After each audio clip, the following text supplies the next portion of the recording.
pila. Hello guys. Dito na kami sa location. Pumila para magbayad ng entrance ticket. Daming tao.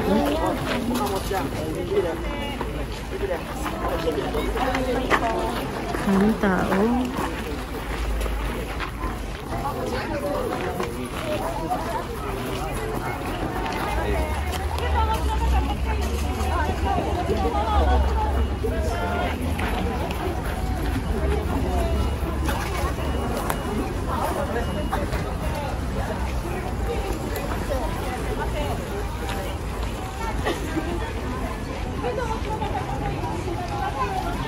Tagal pa.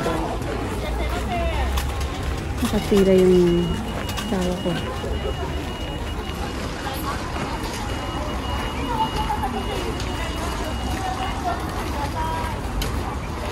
Ang dilim na.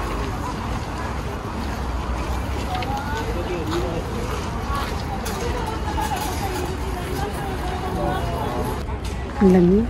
Totoo lang ang lamig. Ay, go! So ngayon guys, samahan niyo po kami. Mag-umpisa na po kami mag-stroll dito sa loob ng Ritz-Carlton Garden.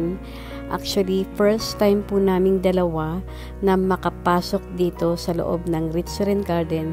So wala po talaga kaming idea kung anong meron po dito. Gusto ko lang din po magbigay ng information about sa Ritz-Carlton Garden.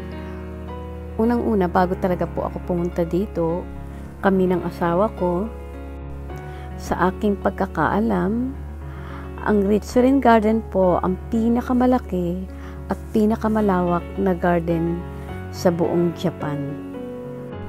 Ang Ritz-Carlton Garden po ay tinaguri ang the most beautiful landscape in the park dito po sa Takamatsu City at tinatawag din nitong Historic Garden ng Takamatsu dito sa Kagawa Prefecture.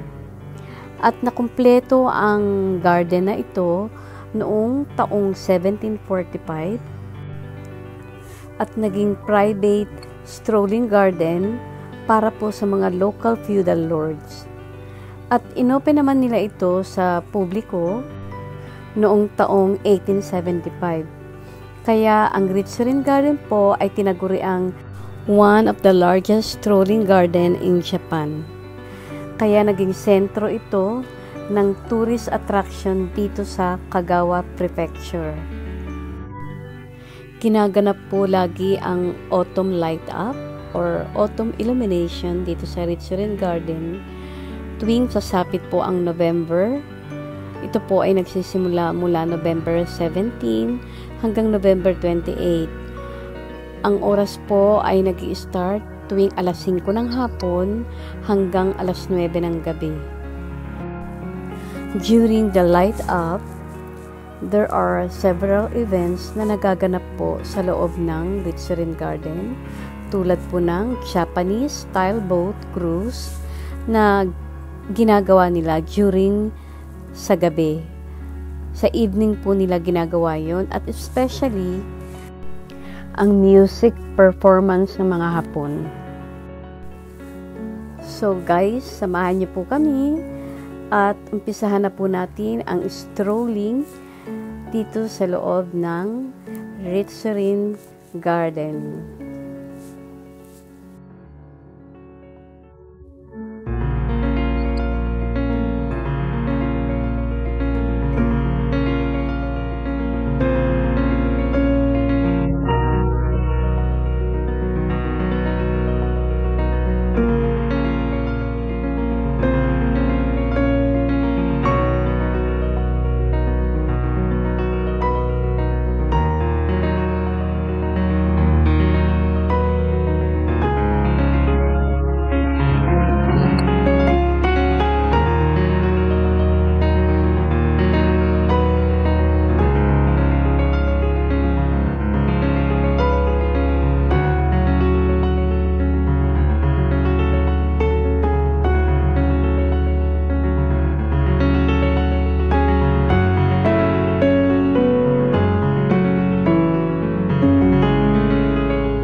naman po, bababa na po kami para pumunta naman sa ibang lugar kung saan marami pa po kaming kailangan i-discover dito sa loob. Kung napapansin nyo, meron po akong itinuturo dahil meron po akong nakitang isang location doon na marami pong tao. So, sinabihan ko na lang yung partner ko na later, pupuntahan namin doon. Sa ngayon muna, kailangan tapusin namin ang area dito sa loob ng house na ito. Nandito po kami ngayon sa first floor, kung saan merong parang mini museum. Kaya titingnan namin kung anong meron dito, guys. So, samahan niyo po ulit kami. Tingnan natin kung anong makikita natin dito.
Andito na po kami sa location na sinasabi ko kanina na gusto kong pasukin dahil na-curious ako bakit maraming tao po doon.